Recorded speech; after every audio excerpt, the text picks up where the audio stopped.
Shalom, salam sejahtera di dalam kasih Tuhan kita Yesus Kristus. Bapak Ibu Saudara dimanapun kita berada, kita berterima kasih kepada Tuhan karena Tuhan baik buat kita semua. Dan saya yakin dan percaya Bapak Ibu Saudara tetap dalam lindungan Tuhan yang maha tinggi. Tuhan tetap memberkati Bapak Ibu Saudara semuanya dengan kesehatan, kekuatan, pemeliharaan dan perlindungan daripada Tuhan.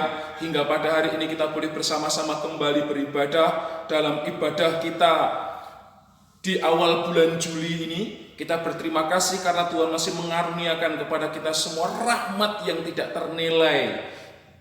Renungan firman Tuhan hari ini Bapak Ibu Saudara akan bersama-sama kita ambil di dalam Pengkhotbah pasal 7 ayat yang ke-14. Dan saya rindu renungan hari ini boleh benar-benar memberkati kita sekalian, membekali kita semua di dalam menghadapi situasi-situasi di dalam new normal ini, supaya kebijaksanaan, supaya hikmat Allah tetap terpelihara baik di dalam kehidupan kita, sehingga kita boleh menyikapi segala sesuatunya dengan tetap mengandalkan Tuhan dan tetap menaruh harapan kita hanya kepada Tuhan. Pengkhotbah pasal 7 ayat yang ke-14, saya akan membacakannya untuk Bapak Ibu Saudara semua. Firman Tuhan berbunyi demikian. Pada hari mujur bergembiralah, tetapi pada hari malang ingatlah bahwa hari malang ini pun dijadikan Allah seperti juga hari mujur, supaya manusia tidak dapat menemukan sesuatu mengenai masa depannya. Amin firman Tuhan. Bapak Ibu Saudara yang dikasihi Tuhan, kalau kita melihat kitab Pengkhotbah, ini disepakati ditulis oleh Salomo. Hal ini ditunjukkan dengan beberapa bukti-bukti di mana di dalam pasal 1 ayat 16, jika kita perhatikan di situ Bapak Ibu Saudara, kita melihat bahwa di dalam Pengkhotbah pasal 1 ayat 16 firman Tuhan katakan, aku berkata dalam hati, lihatlah aku telah memperbesar dan menambah hikmat lebih daripada semua orang yang memerintah atas Yerusalem sebelum aku, dan hatiku telah memperoleh banyak hikmat dan pengetahuan. Di dalam ayat ini kita melihat tentang sebuah kisi-kisi siapa penulis kitab Pengkhotbah, sekalipun di dalam kitab Pengkhotbah tidak langsung dicantumkan siapa penulisnya. Namun dari semua raja Israel yang memiliki hikmat yang luar biasa adalah Salomo. Nah, kemungkinan besar Salomo mencatatkan atau menuliskan pengkhotbahnya adalah pada masa-masa akhir hidupnya. Ketika masa mudanya dia menuliskan Kidung Agung, pada masa setengah bayanya dia menuliskan tentang Amsal, kebijaksanaan dan lain sebagainya. Dan kemudian pada masa akhir hidupnya Salomo menuliskan Pengkhotbah sebagai sebuah evaluasi akan apa yang terjadi selama dia hidup di dunia.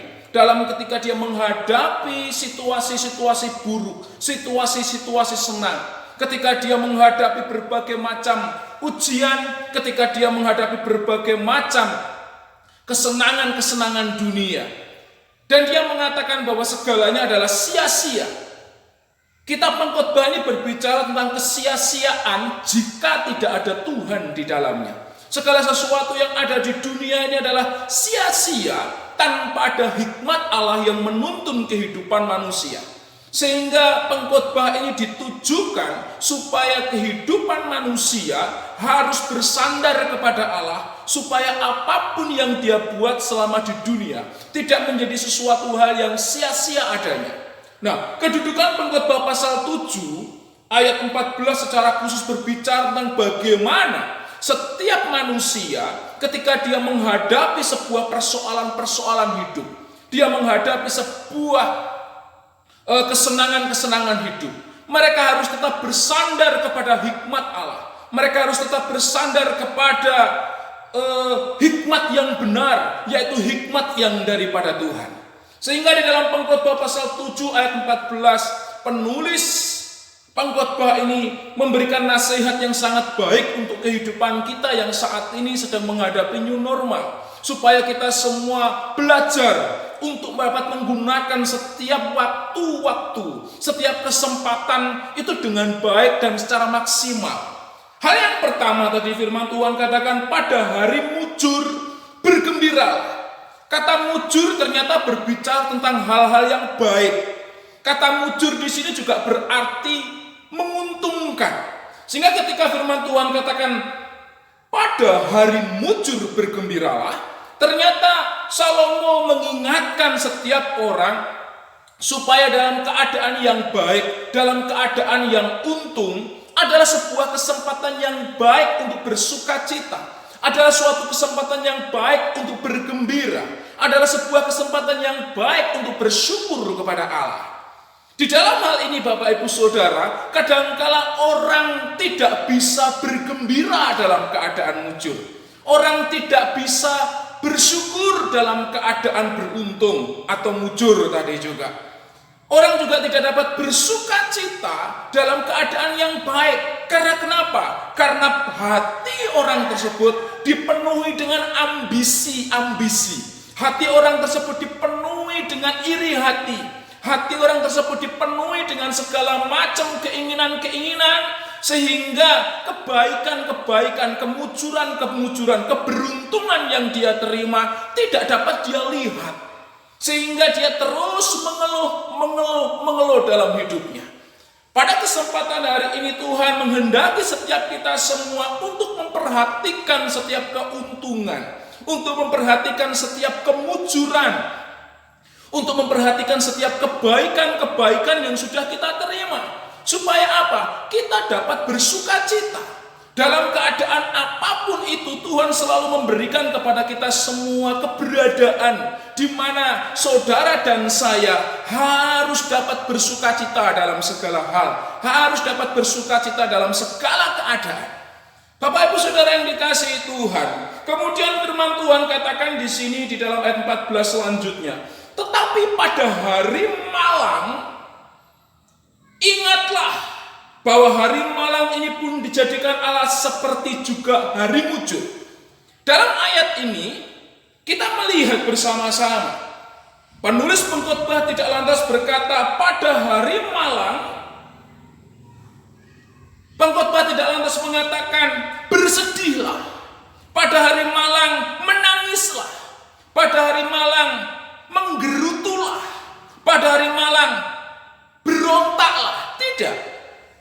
Tetapi penulis pengkhotbah berkata bahwa pada hari malang firman Tuhan katakan ingatlah. Ingatlah. Apa yang perlu kita ingat Bapak Ibu Saudara yang dikasihi Tuhan? Firman Tuhan katakan ingatlah. Bukan ingat tentang sesuatu hal yang mungkin membuat dia tambah sedih.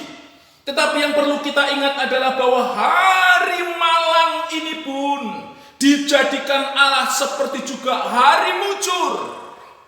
Bapak Ibu Saudara, dari sini kita melihat bahwa kemalangan dan kemujuran itu seperti dua sisi mata uang. Sehingga tidak bisa dilepaskan. Akan terus bersama-sama. Ketika firman Tuhan katakan pencobaan-pencobaan yang kamu alami adalah pencobaan-pencobaan biasa yang tidak melebihi kekuatan manusia. Sebab Allah setia, karena itu Ia tidak akan membiarkan kamu dicobai melampaui kekuatanmu. Pada waktu kamu dicobai, Allah akan memberikan kepadamu jalan keluar sehingga kamu dapat menanggungnya. Hal itu berbicara tentang bahwa pencobaan-pencobaan yang datang dalam kehidupan kita itu akan selalu bersama-sama dengan jalan keluar supaya saudara dan saya siap untuk menanggungnya. Di dalam ayat ini pun sangat menarik bahwa hal mujur dan hal yang dikatakan ayat ini malang ini akan menjadi suatu hal yang bersama-sama.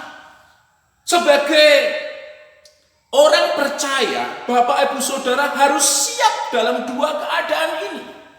Jika keadaan kita mujur, firman Tuhan katakan bergembiralah, bersukacitalah, bersyukurlah. Karena kenapa?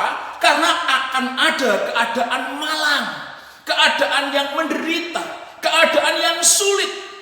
Dan ketika keadaan yang sulit itu datang, penderitaan tadi itu datang dalam kehidupan kita, saudara dan saya jangan sampai mengeluh. Tapi hal yang harus saudara dan saya lakukan adalah mengingat kembali. Mengingat apa? Mengingat bahwa hari malang ini pun dijadikan Allah, seperti juga dengan hari mujur.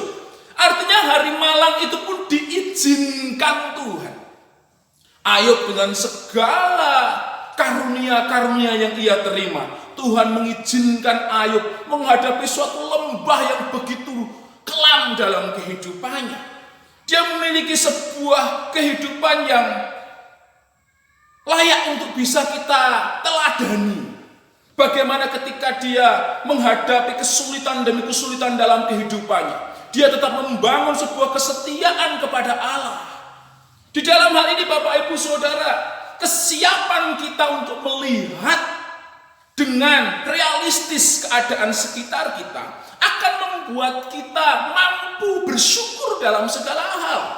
Sehingga ketika firman Tuhan katakan mengingat kembali bahwa Tuhan mengizinkannya juga seperti hari mujur, berarti kemalangan itu Tuhan kehendaki, Tuhan izinkan bagi kita untuk terjadi dalam kehidupan kita, supaya menempa kita menjadi pribadi yang lebih kuat lagi, menjadi pribadi yang bisa menang, menjadi pribadi yang bisa menjadi orang yang memiliki kekuatan, memiliki pribadi yang terlatih, teruji, sehingga kita benar-benar bisa menampilkan kehidupan Kristen yang seharusnya, yaitu meneladani pribadi Kristus dalam kehidupan kita. Kita boleh menjadi kesaksian bagi banyak orang. Bapak Ibu Saudara yang dikasih Tuhan, berapa banyak dari antara kita yang ketika kemalangan-kemalangan datang, kemudian kita mengeluh, kemalangan-kemalangan datang, kemudian kita menjadi orang yang lemah. Kita tidak bisa bersyukur dalam kemalangan ini. Bahkan kita meratapi kemalangan kita. Kemudian yang keluar dari mulut kita bukan ucapan syukur, tetapi yang keluar dari mulut kita bisa saja umpatan-umpatan, penyesalan-penyesalan yang tidak ada gunanya. Sehingga kita tidak sanggup untuk bangkit dari keterpurukan. Saat ini firman Tuhan mengajak saudara dan saya, ketika kemalangan itu datang, ingatlah bahwa Tuhan menjadikannya atau Tuhan mengizinkan itu terjadi. Seperti juga dengan hari mujur, supaya saudara pun bisa bersukacita. Sehingga pencobaan tadi diubah Tuhan menjadi suatu ujian. Pencobaan di tangan orang yang tidak memiliki hikmat Allah akan menjadi hal yang membunuh dan membinasakan dia. Ingat, Tuhan tidak pernah mencobai kita, tetapi kita dicobai oleh keinginan kita sendiri. Tetapi bagi orang yang memiliki hikmat Allah, bagi orang-orang yang beriman, pencobaan akan Tuhan ubah menjadi sebuah ujian yang menaikkan level iman kita kepada Tuhan. Sehingga kita akan tampil sebagai pemenang. Nama Tuhan dipuji dan dipermuliakan. Puji nama Tuhan. Di sini Tuhan menghendaki saudara dan saya, ketika kemalangan datang, ketika kesulitan-kesulitan datang, ingatlah Tuhan menjadikannya seperti juga dengan hari mujur, supaya saudara dan saya bersukacita, bergembira, realistis, sehingga kita bisa dapat menyelesaikan setiap kesulitan kita dengan tetap bergantung dan mengandalkan Tuhan. Alasannya apa? Bapak Ibu Saudara, firman Tuhan katakan di sini, supaya manusia tidak dapat menemukan sesuatu mengenai masa depannya. Apa artinya ini? Ternyata hal ini berbicara tentang hari esok. Hari esok. Kita mau percaya bahwa keselamatan kita adalah yang terpenting bagi kita. Keselamatan yang Tuhan berikan adalah anugerah yang terbesar yang Tuhan berikan kepada kita. Dan keselamatan itu sudah dijamin di dalam Yesus Kristus. Bagi orang yang percaya kepada Yesus Kristus, mau melakukan setiap perintah-perintah Yesus Kristus, keselamatan sudah dijamin. Itu berbicara tentang hari depan yang penuh dengan harapan. Tetapi hari esok, Tuhan juga berkata, setiap hari memiliki kesusahannya sendiri-sendiri. Kesusahan sehari cukup untuk sehari. Oleh karena itu Bapak Ibu Saudara yang dikasih Tuhan, ketika ayat ini berbicara supaya manusia tidak dapat menemukan sesuatu mengenai masa depannya, manusia harus belajar bersyukur dengan berkat yang dia terima hari ini. Besok kita tidak pernah tahu. Tetapi kita harus tetap bersyukur tentang hari esok, karena kenapa? Keselamatan yang terpenting itu sudah Tuhan berikan kepada kita. Rezeki kita, berkat kita selama kita di dunia, yaitu berkat-berkat jasmani, itu adalah anugerah lain daripada Tuhan. Yang Tuhan suruhkan kepada kita adalah carilah dahulu kerajaan Allah dan kebenarannya, maka sekalinya akan ditambahkan kepada kita. Yang saudara miliki adalah hari ini. Jika saudara nanti malam tertidur, besok bangun, berarti Tuhan masih memberikan anugerah yang baru untuk hari itu. Tapi jika nanti malam saudara tertidur dan tidak bangun-bangun lagi, marilah kita bersama-sama mempergunakan setiap hari kita dengan maksimal untuk tetap bersyukur kepada Tuhan. Entah saudara dalam keadaan diberkati Tuhan, atau dalam keadaan mujur, atau mungkin saudara dalam keadaan malang, mari kita terus bersyukur kepada Allah, dan kita menggunakan waktu-waktu kita dengan baik untuk mempermuliakan Tuhan dalam setiap kesempatan demi kesempatan yang Tuhan Yesus berikan kepada saudara dan saya. Saya yakin dan percaya ketika hari-hari ini saudara dan saya menghadapi situasi-situasi yang sulit, ingat bahwa Tuhan mengizinkan semuanya itu. Seperti juga dengan hari mujur. Karena itu, bersyukurlah dalam segala hal. Bersyukurlah dalam segala keadaan. Karena akan tiba waktunya saudara dan saya menerima anugerah demi anugerah, karunia demi karunia, sukacita yang luar biasa bersama-sama dengan Tuhan di surga. Percayalah bahwa Tuhan Yesus Kristus telah memberikan kepada saudara semua hari depan yang penuh dengan harapan, kemenangan demi kemenangan bersama Dia di dalam menghadapi berbagai macam persoalan hidup kita. Tuhan Yesus memberkati kita sekalian. Kita tundukkan kepala kita, kita bersatu di dalam doa.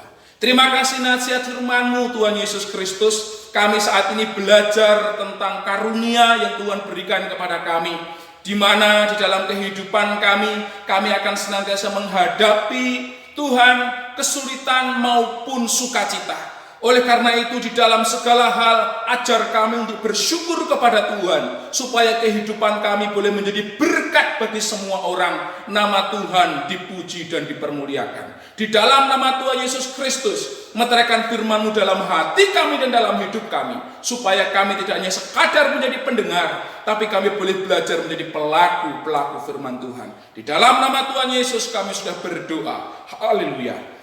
Amin. Tuhan Yesus memberkati kita sekalian.